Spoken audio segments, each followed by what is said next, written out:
This is what more than $1 million worth of empty wall space looks like. The valuable Rembrandt titled Portrait of a Rabbi, yanked off the wall at the De Young on Christmas Eve, 1978. When they came in through the roof, they were not detected. When I came to work the next day and the energy of the museum, it was like, what's going on? What the how can this happen, and what are we going to do about it? No alarms went off, nobody physically saw them. I thought it was a pretty good theft.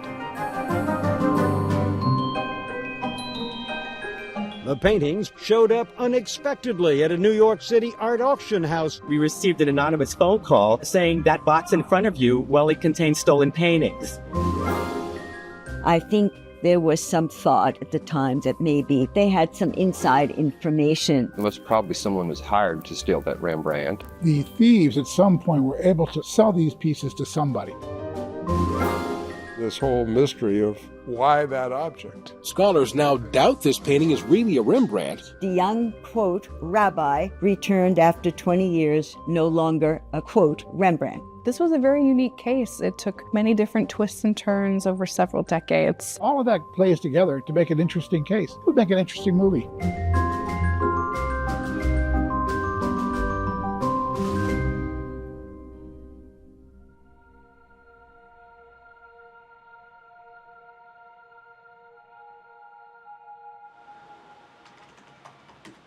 Working as a San Francisco historian, I'm lucky because it's nothing but weird stories here. I started off as an archivist with the National Park Service in the Presidio and got introduced to all facets of San Francisco history, but I couldn't believe I hadn't heard about this before. My name's Nicole Meldal. I'm executive director of Western Neighborhoods Project, which is a very small community history nonprofit in San Francisco. I am not an art historian by any means, but the De Young Museum falls within our boundaries on the west side, so this story was very interesting to me. We do have this weekly podcast, and every year we like to record a Christmas episode. A Christmas Eve heist at the De Young was just too good to pass up, so we started digging into it, and oh boy, was it a story.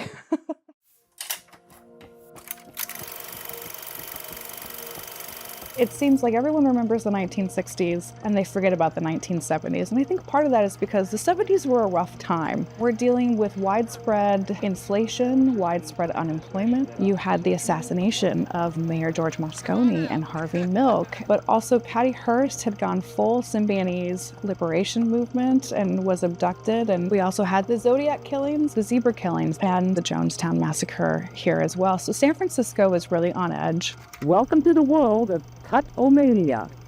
Also in the 70s, around the country, people were obsessed with the King Tut exhibition. Every time King Tut travels, there's a resurgence of this obsession with Egyptian history, and San Francisco was somehow selected as one of the main stops, and the De Young was to host. San Francisco really wanted to get on that bandwagon. The mayor's office and others negotiated with the Egyptians to bring King Tut after his final showing. My name is Tom Seligman. I was at the Fine Arts Museums for almost exactly 20 years as a curator and then deputy director of the Fine Arts Museums of San Francisco, which is comprised of the De Young Museum and the California Palace of the Legion of Honor. The director, Ian White, was young and ambitious. It was a time of exponential growth for the museums. None of us had really worked at this scale of everything, amount of objects, amount of value, amount of customers coming into the museum. Everything exploded around that period of time. And we were doing the Tut exhibition in the De Young Museum. So we had to do a lot of remodeling. Because of the construction that's going on, there's an extra opportunity with the scaffolding around the building. And that brings us to December 24th, 1978.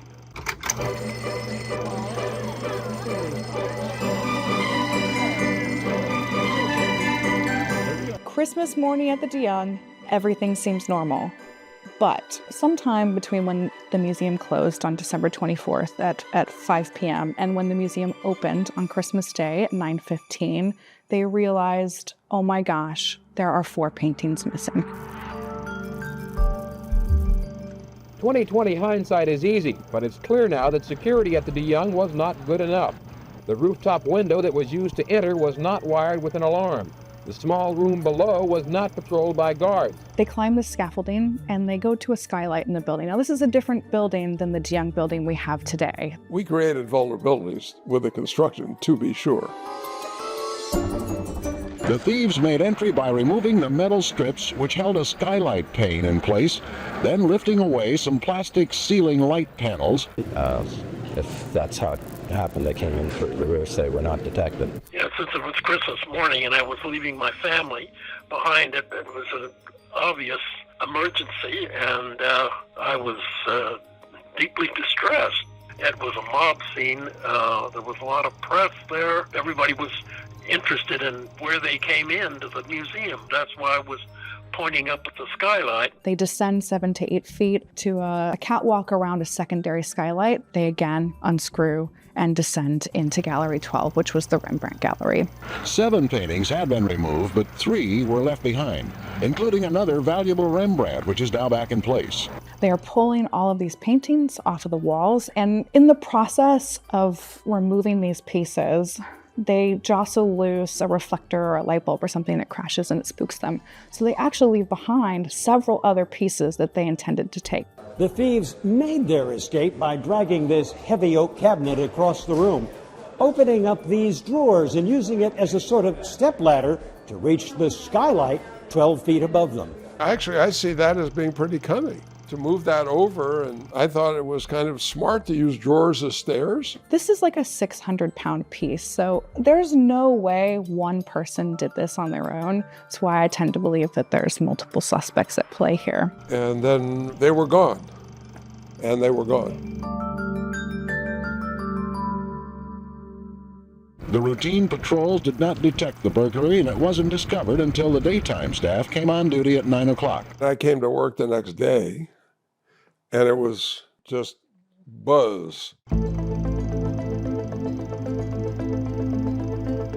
The people at the de Young now are trying to figure out just what went wrong, specifically with their security system, what allowed a portrait of a rabbi to slip through their fingers. Security was inadequate, no question. By today's standards, infantile. There are 2 men on duty, and they're making their rounds, but this gallery is off the main road. Obviously, we weren't secure. Now imagine it's Christmas Eve, too. What are the guards going to be doing on Christmas Eve? Do you think they were being highly attentive? They were listening to Christmas carols and, who knows?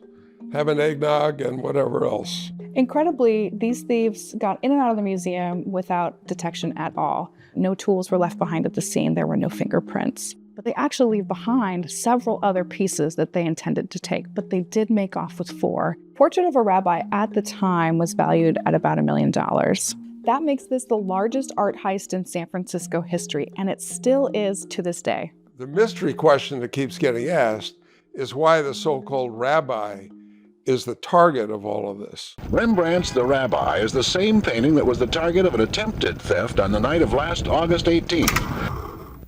The crazy thing is, this wasn't the first time someone tried to steal Portrait of a Rabbi.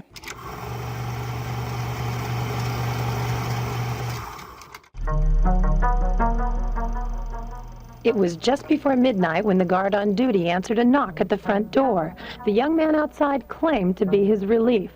But before the guard could say, "No, you're not," the intruder pulled a gun and forced that guard and a second guard into the men's room. Now, what's interesting about this particular case is that 4 months before the actual theft, there was an individual who went into the museum and attacked one of the guards to try to steal the same painting that they ended up taking. My name is Robert Whitman. I was the senior investigator of the FBI's National Art Crime Team. I actually started the team in 2005.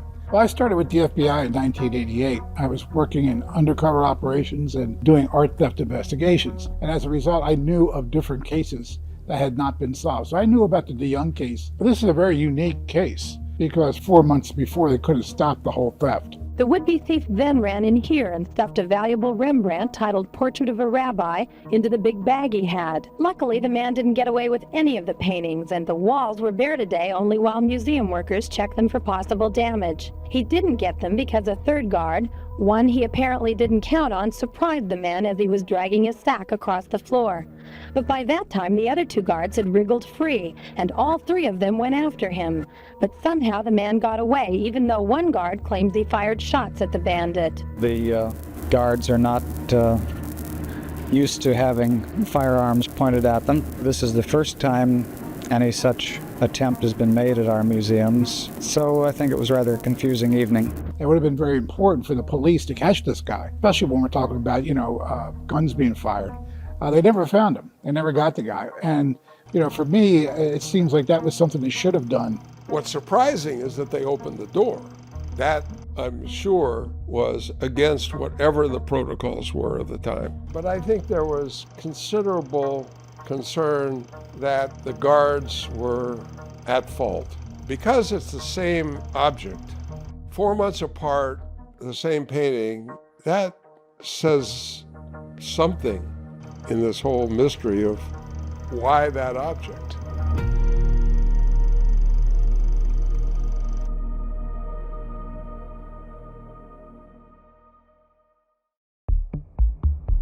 It's easy for stolen works to leave a country, to leave a city, to leave whatever, and very quickly. I'm Dr. Sharon Flesher. I was, for 25 years, executive director of IFAR, a nonprofit educational and research organization. We used to say dedicated to integrity in the visual arts. We had the idea that we would create something that was, and I'm going to put in quotation marks, accessible to the public. The public couldn't just go in and search, but that it wasn't just a privileged thing only for the police. Works that were stolen could be registered. If thefts could be publicized and quickly enough, that it might do something in the long run and short run, it would have some effect on stolen art. In addition to Portrait of a Rabbi, 3 other paintings were stolen. Interior of St. Lawrence's in Rotterdam, valued at $55,000. Harbor Scene, valued at $5,000. And River Scene at night, valued at about $2,000. But Portrait of a Rabbi was at the top of everyone's mind. We did have the photo on the cover of several of the publications. It was on the cover of the November 1979 issue. It was on the cover a couple of years later, saying, still searching for it. Police and the authorities at the FBI, they had very little to work with. In fact, one report at the time called it a textbook robbery. So these paintings are in the wind and everybody sort of gives up hope. Fast forward to November 1999. The latest chapter in this 20-year-old art theft takes us cross-country to this New York City auction house.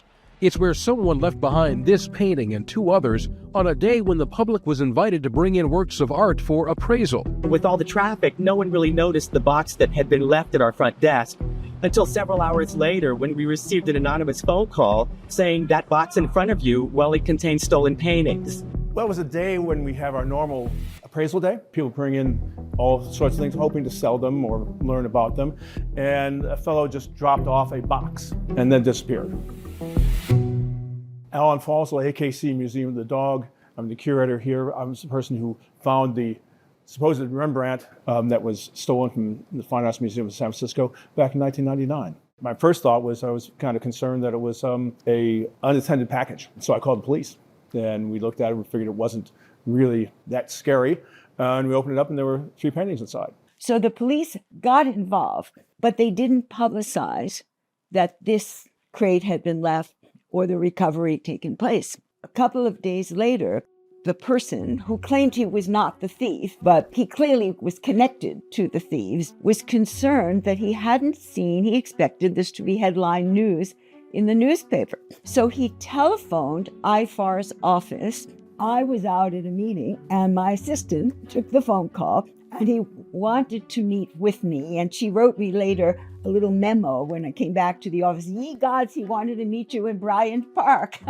He wanted us to check on Doyle's to make sure they weren't doing something underhanded. He identified himself with a name that was difficult for clearly a disguised voice. My assistant wasn't able fully to identify what he said, but she thought he said something like Karl Lafung. Apparently he had a disguise, according to one of my colleagues who was there. The guy looked like he had a wig. and like a sailor's hat or something like that. Unfortunately, our cameras were pointing in rather than out, so we didn't catch him on the cameras. The FBI released this sketch of the man who returned the 3 recovered paintings. Later that week, the story broke in the news, and let's call him Mr. LaFont again, called us back and said, I guess I don't need to worry anymore about this. And he felt relieved that Doyle's hadn't done something underhanded, that he had done the right thing in returning it, and we wouldn't hear from him anymore. And we knew we wouldn't. Of the 4 paintings that were stolen, only 3 were returned. Van der Velde's harbor scene is still missing. The 3 old Dutch master paintings are a lot worse for the wear. They were damaged and broken, and clumsy attempts were made at restoration. The damage seems to be primarily a result of improper environment. Probably periods of high humidity followed by periods of low humidity, and this has caused a lot of aesthetic as well as structural damage to the pictures. It's interesting to think about this individual. It's clear that whoever had them for the past couple decades had tried to do some conservation work on it. There's been millions of speculations, I'm sure, about a rich collector. You know, if it was commissioned, well, that would be straightforward. Then it went to the commissioner. I don't think they had a buyer. I think what they did was they stole the paintings, tried to make some money off of it, because ultimately that's what they want to do, and then sold them cheaply to someone who would take them. And they just decided that it was just a waste of their time, finally. That all of a sudden they're left at a gallery who's doing authentication or appraisal or whatever. And so they come home, and the de Young Museum, to their credit, puts these pieces on display after they've been conserved. There was an exhibition right away, right after the recovery. The museum did put these works on view so the public could see it. But the damage to Portrait of a Rabbi was the least of their concerns. The de Young now had a bigger issue on their hands. Portrait of a Rabbi left as a Rembrandt, but it came back as probably painted by someone else.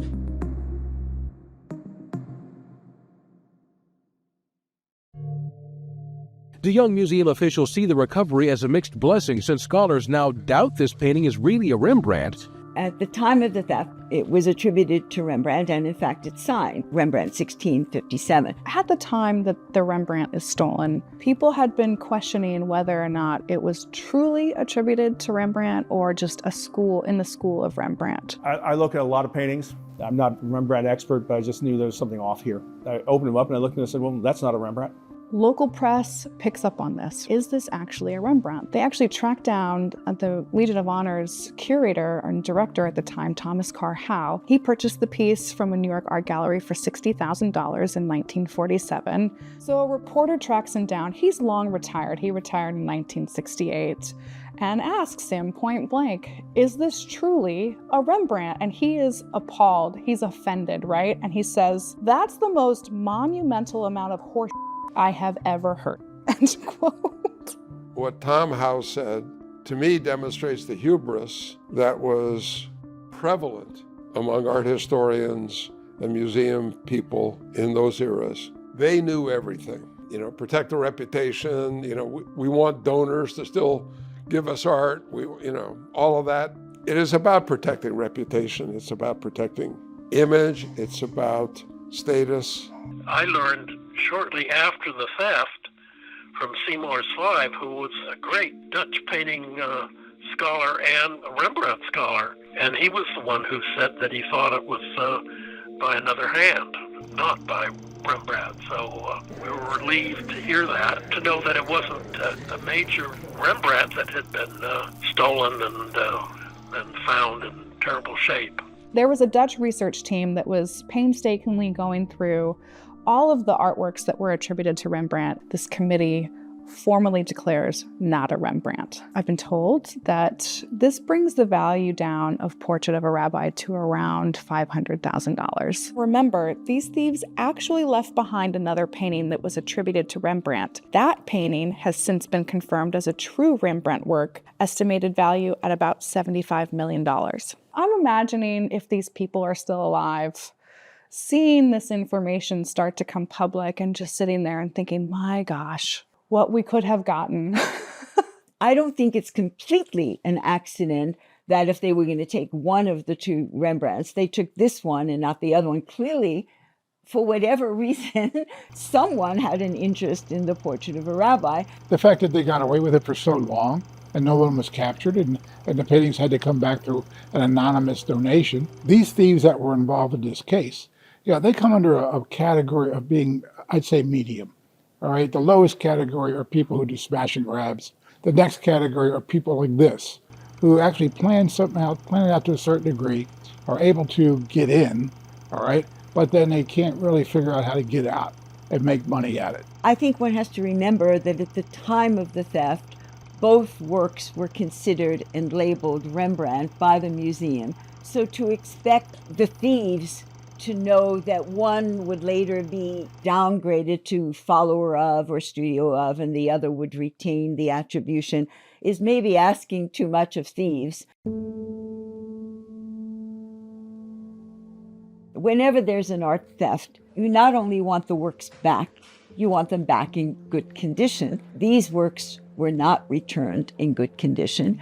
There's something absolutely irreplaceable and magical about standing in front of an original piece of art from the 17th century. If you work in a museum, if you love art, if you're an art historian, you think about that every time you're looking at a piece. That's how you understand an artwork. Seeing a piece come back damaged is just heartbreaking for people who devote their lives to the maintenance, care, and interpretation of these pieces and make them accessible to the public. I don't think the tragedy was in the stealing. The tragedy was in the handling. Insofar as the works of art are valuable to our collective understanding of world history, art history, whatever, they were victims.